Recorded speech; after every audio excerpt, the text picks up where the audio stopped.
Welcome back to this godforsaken channel. I'm currently recording this inside my closet in negative 25 feeling degree weather because it's a blizzard outside, so if you hear wind, that's why. But welcome! Many of you may know me from my OSHA video that I made back in August, and we all know how that went out.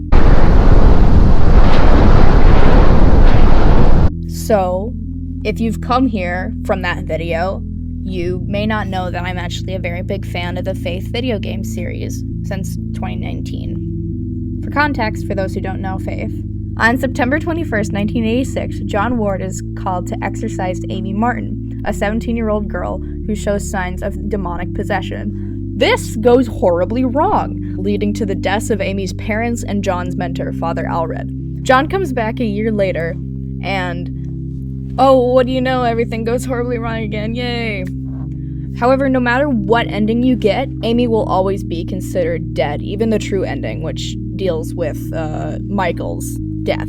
Hi, this is me recording in post. I actually think that Michael's ending is not the true canon one, but this is also kind of left ambiguous because taking into account the stuff like, oh, John's a murderer, yada yada yada, in stuff like Chapter 2, Chapter 3, murderer ending could also be the true ending, but once again, we don't know if that's all in John's mind or whatever. This is never explained, so it is unclear as to what happened to her between Chapter 1 and Chapter 2.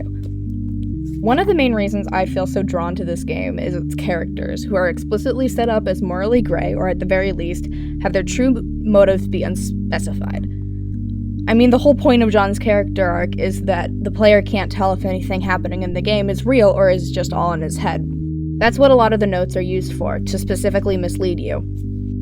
October 23rd, 1986.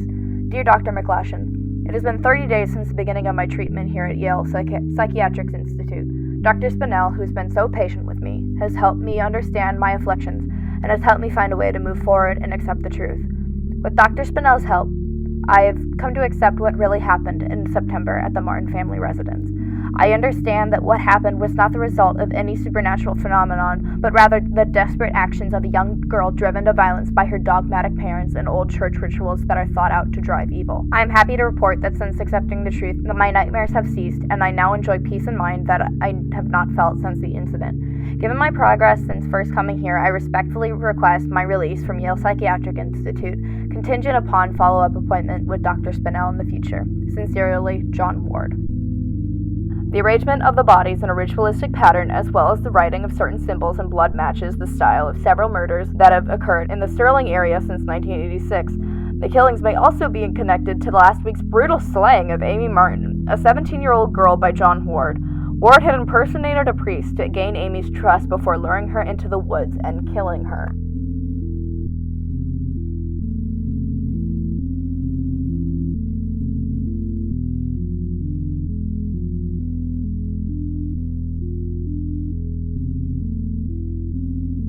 This is especially true for Amy. I won't stop drawing her.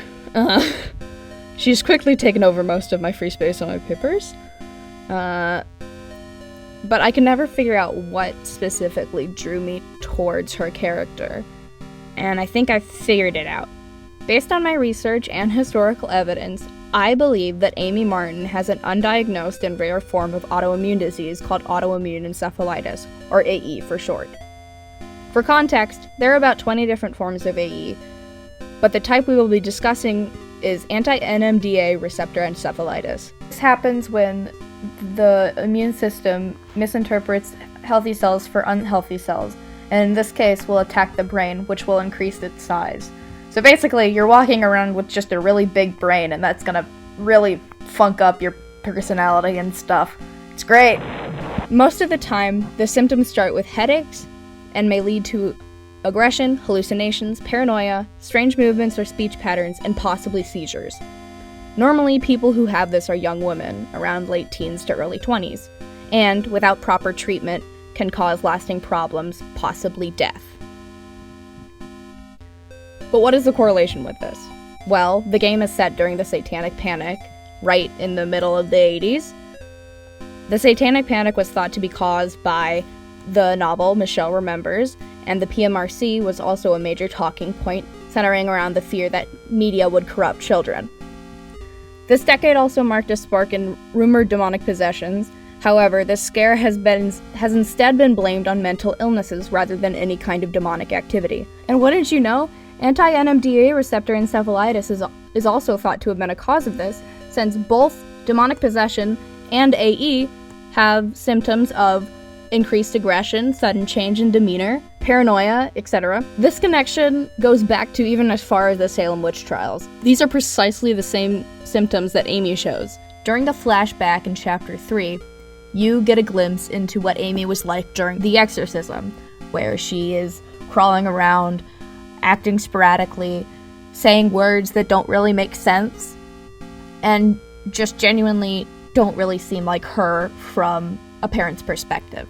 See Cindy's notes about Amy during Chapter 1. I don't feel safe in my own home anymore. I hear voices outside the house at night. I don't let the twins go out in the woods to play because I'm afraid of what's out there.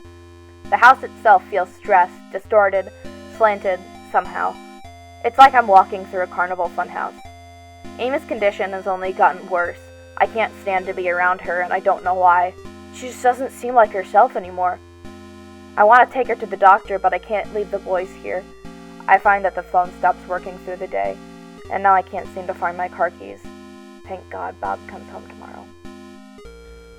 Of course, all of this gets really funky when you take the cult into account, and we will be forgetting the familial side, I swear that's not- But my justification for this is that it could be real, but it also couldn't be. That's the entire point of the game. But if a person who is sick with a disease that messes with your head and accidentally stumbles into a cult, they'll probably be easier to manipulate. This is where things get very complicated.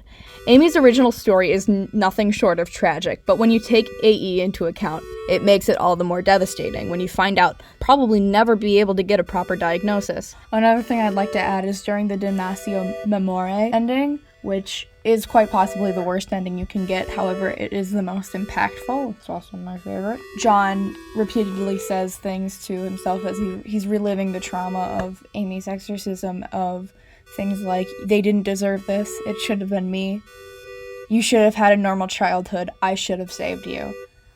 And that's what really kind of drove the nail in really hard, because a lot of the times, especially Amy is 17, she's still pretty young, she has her whole life ahead of her, and yet AE comes along and just yanks that away. Like, this is truly a fruitless situation.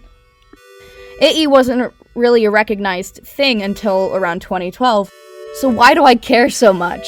Well, I had it! I didn't have the specific type of AE, but I do have personal experiences with it, and have realized that Amy shares many of my symptoms.